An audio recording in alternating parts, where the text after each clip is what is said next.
Puppy hugs. I got puppy hugs. Puppy hugs before we make some food. Puppy hugs! I love your puppy hugs. I love you and your hugs. You had the best hugs ever. Just 'cause you're biting my hand. I got a puppy biting my hand. Good evening, or morning, or whatever time of the day it happens to be. You guys can, like, chill now. Yeah, I know. We did our bit, but it's time to calm down. Gotta do us a settle. Okay. Go down. Go bed. Go bed.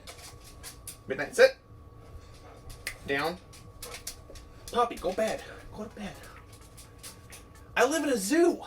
Good evening, or morning, or whatever time of the day it happens to be. My name is LegoMyGregO, and welcome to the Bumbling Chef. That's right. The most interesting cooking show on the internet. I was going to say worst cooking show on the internet, but I felt like that was being a little mean. You know, I was selling it a little short. I am really jazzed up. I got these coffee beans. I got these from work. They are coffee beans covered in chocolate, and I can't stop eating them. All the way up here. Woo! On today's Bumbling Chef episode, we're doing ribs. Ribs are an institution of this country. They were invented in 1327 by, I want to say, William H. Macy, because he just wanted to eat a person's ribs. And so he did. But these days we don't do that. These days we eat ribs from beef or pork products like these fine ribs here. Ignore the clearance sticker. I didn't get ribs because they were on clearance. No. I got ribs for you guys because I want to show you ribs. Ribs. So as always with cooking, the first step is to preheat our ball of fire. Our fiery ball of fire. Gonna go preheat 300. Ugh. My times are always really inconsistent. We're gonna go 350. I'm trying to implore patience. I know 350 is where they need to be.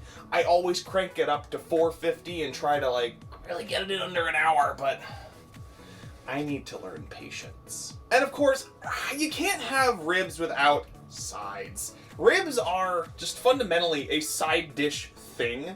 So we got some baked beans we're gonna do up. We got some mac and cheese. We got some cornbread and some Gurnburns. Am I overdoing this? Am I overdoing this for a meal for two people? This is 4 sides. We have our pan, our receptacle for ribs. Yes, I'm wearing my shirt tucked in now. I don't like when I turn to the side with the shirt that's way long because it makes me look tubbier than I am. Squish. This is the part of the story where you take your spray.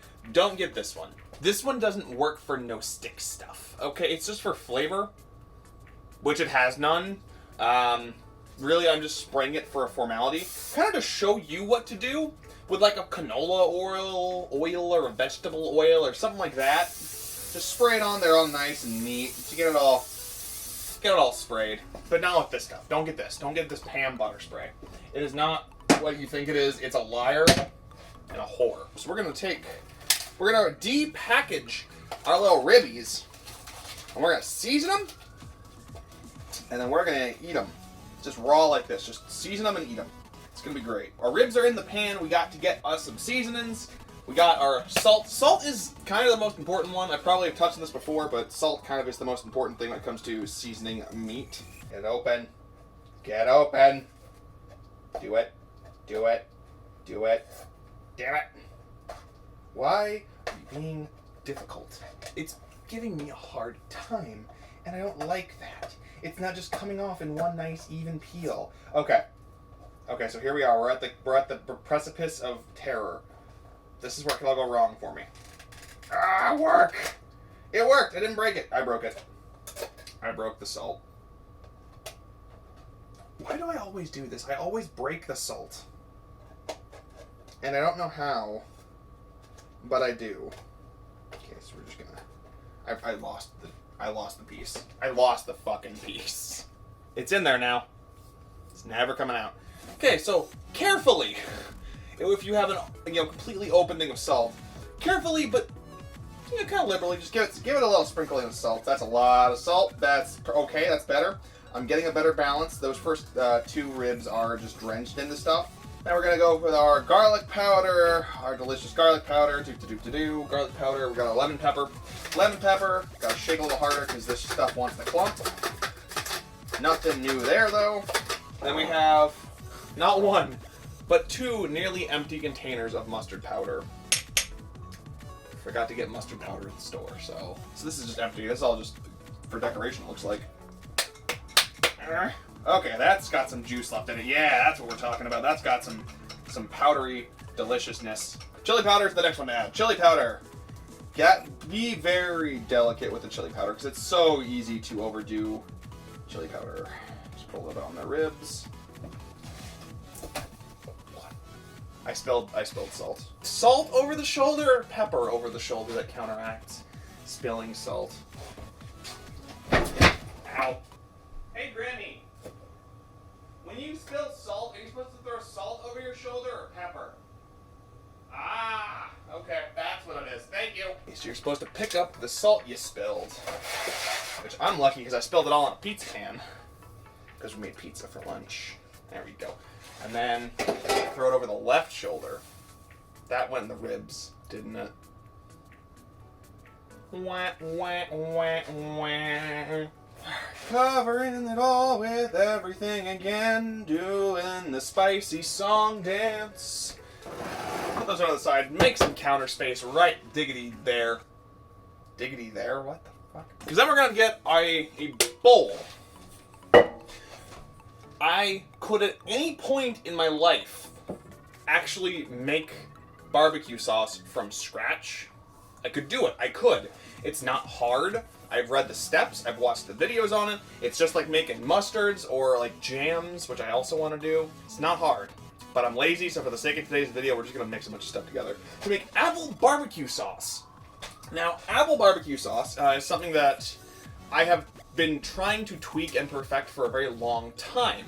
Started out as a thing for wings, and it turned out really good that first time I made it. And it's one of those things, because I do things not quite to the letter, close but not quite, and I keep no record of anything. I don't know. I have no idea what that first apple barbecue mixture I did was, but it was phenomenal. Haven't gotten close since then, and it's been 3 long years of trying to figure this thing out. On ribs, on wings, on those 2 things. In your bowl, oh god. Barbecue sauce. Delicious. So just kind of generally squirt, get a little more in there, squirt your barbecue sauce into your bowl. I'm gonna add some mustard, and then I'm gonna add our apple sauce. Oh god. You like that, don't you? Mix it all up nice and good. See, mustard is an interesting enigma to me. I've learned to appreciate it in my old age. I really didn't like it as a kid or growing up. And then kind of I start realizing that it's a great thing when you mix it with other things. Like, loved honey mustard, loved brown mustard, loved like a hot spicy mustard sauce for like wings. But now I see the beauty in it. In no particular way, just to taste, to mixture, to whatever. Just dump in some applesauce and stir. Again, there is an appropriate way to do this. It's not what I'm doing, but it's never been it's never been the way I am. I'm not the Mandalorian. This is not the way. This is just the way that I do things. That guy's dumb. You know what's really dumb? I'm not like giving any measurements like forward. This is a measuring bowl. I'm seeing the numbers here. Like, we have 4 cups of stuff in this bowl right now, but none of it is precisely measured out because I'm dumb. Ugh. Okay, it's now crossed into the more mustardy territory. Come on. Science! So when you are ready to go, when you are done defiling the sanctity of what is and what is not barbecue sauce, you're gonna just kind of cover your ribs in all of this delicious sauce. I'm really self-conscious right now about this recipe, because I usually put a little bit more care into the construction of the sauce, or I used to, and then I got lazy. I got very, very lazy, and just started mixing barbecue sauce and applesauce and some other stuff together to get what you are, the concoction you are seeing before you. It's still good. It's still delicious. So when your ribs are covered, you're gonna take a little cup full, put up some water in it, and just lightly cover the bottom of your pan. You're not trying to wash anything away. You're just trying to make sure everything kind of gets all nice and steamy when you put tinfoil, because you're going to put tinfoil on top of it. On top of this to kind of keep the steam so it cooks the ribs and keeps them all juicy and delicious. And we're going to grab that tinfoil right now. Uh-oh. That's parchment paper.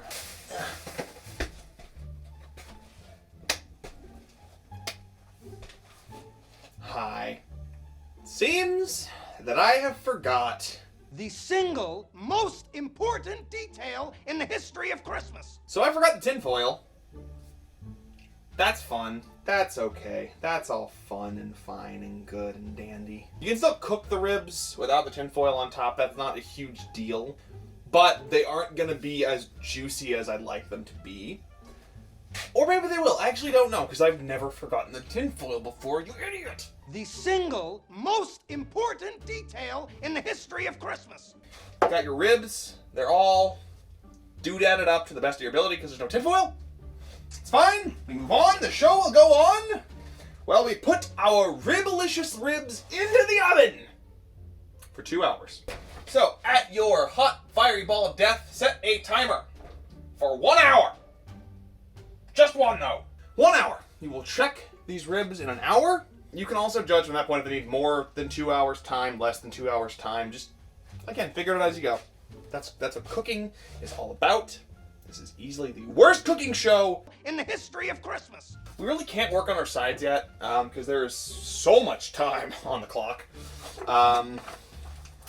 So what we're going to do is nothing. We're going to do nothing. We're going to put away our extras. We're going to crack open a cold one with the boys. So myself, because I'm lonely. Floof, we are stuck for 2 hours with nothing to do and nowhere to go. So it looks like this is the time to publicly shame the cat. This week on Publicly Shaming the Cat, this motherfucker ran away. Nope, not ran away. We're publicly shaming you. He ran away. He bolted. He was gone for 2 weeks. I was worried sick. Every morning at 5 o'clock, I'd get up.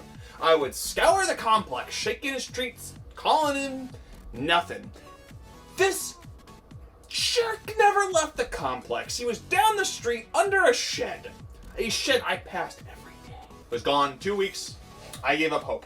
Because 2 weeks is all it takes for me to give up hope, apparently. He was gone. Nothing. Now he's back. And he tried to eat hot hands today. They are poison, Floof. Poison! Publicly shame the cat in the comments below. Publicly shame him. Am I turning into a crazy cat person? I feel like that's the archetype I'm taking on. That I'm publicly shaming cats and... Oof.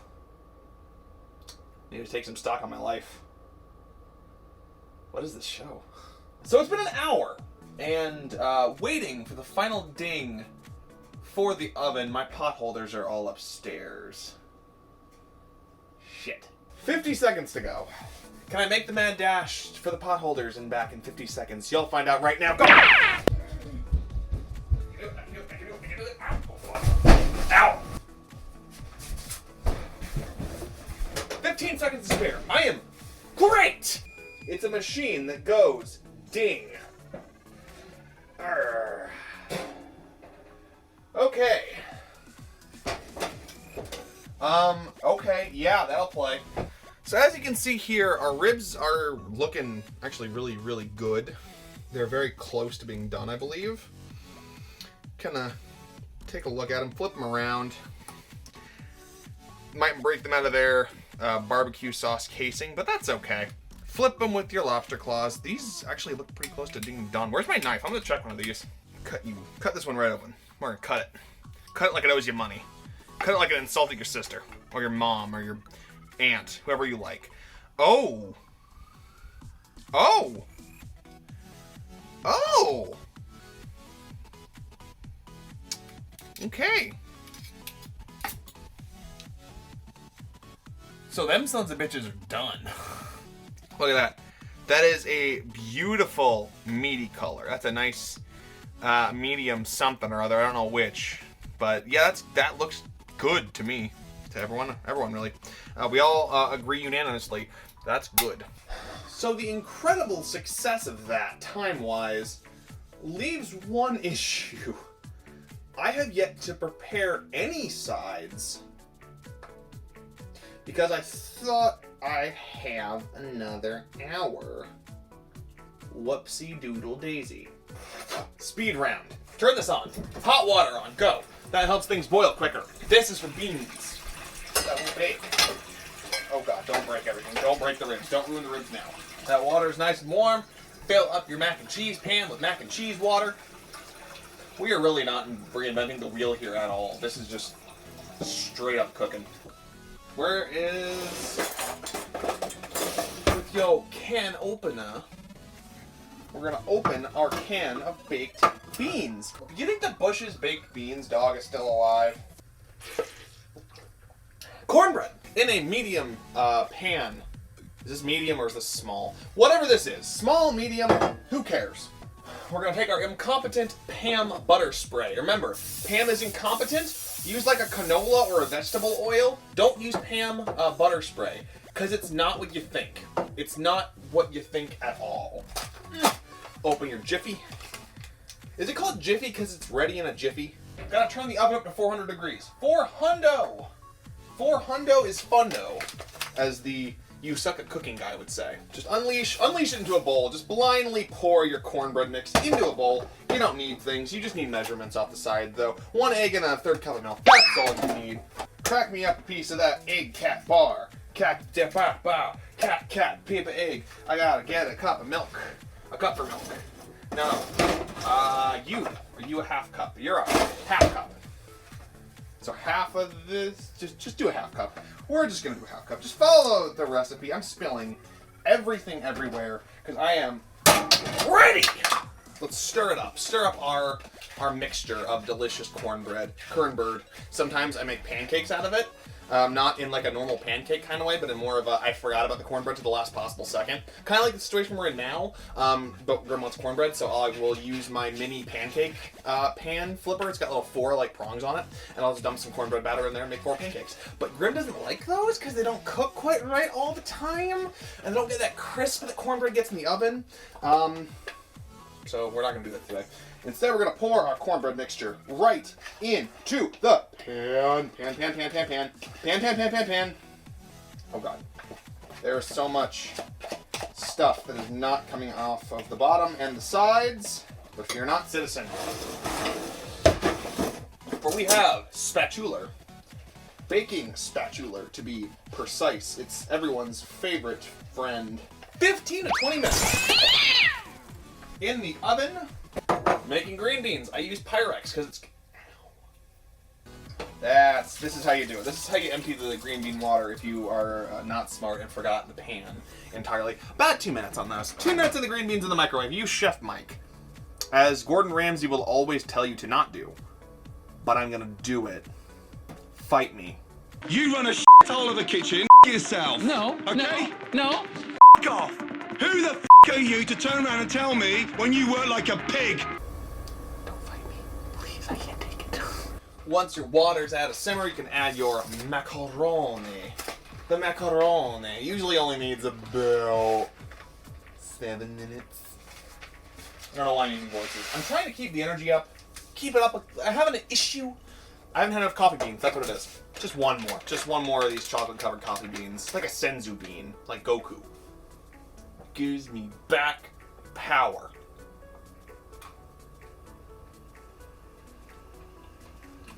This is the part of the show where you just wait. No, that's fine. That's good, because we can plate stuff. We can start plating some of our noms.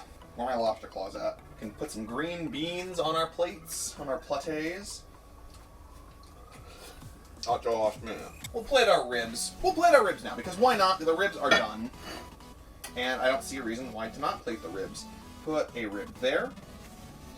Put a rib there.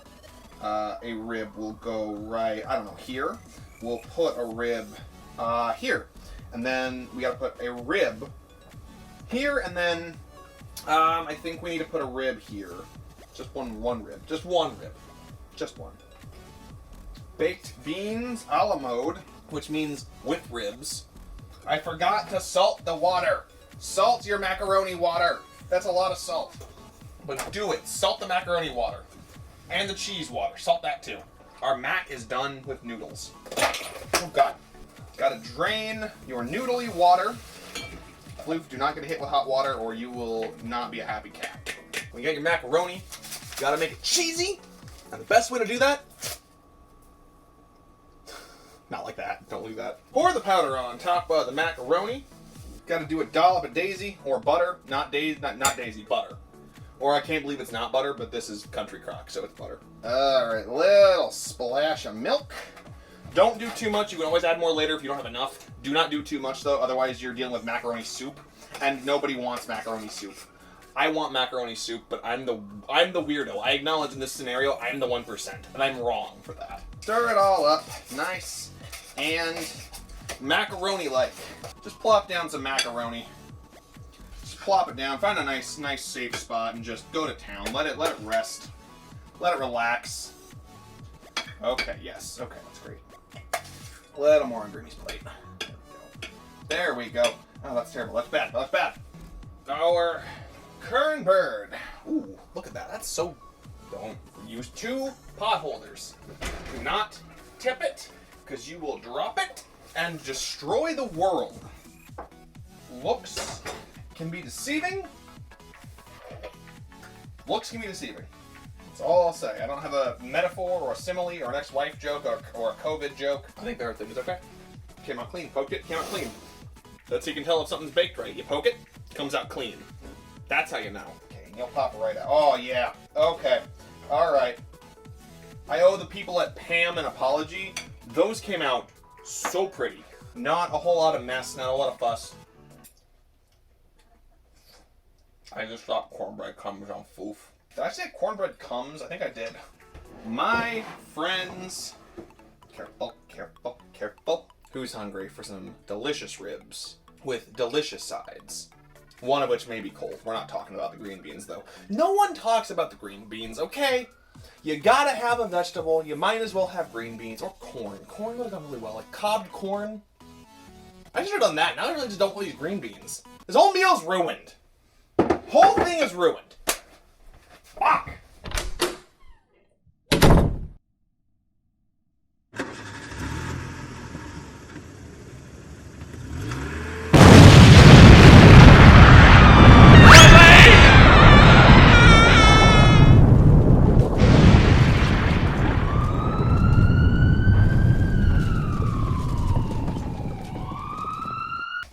I'm just kidding, you guys. It's all fine. Time for the customary taste test, where we test the taste of our main course. This is the fatty piece. Shit.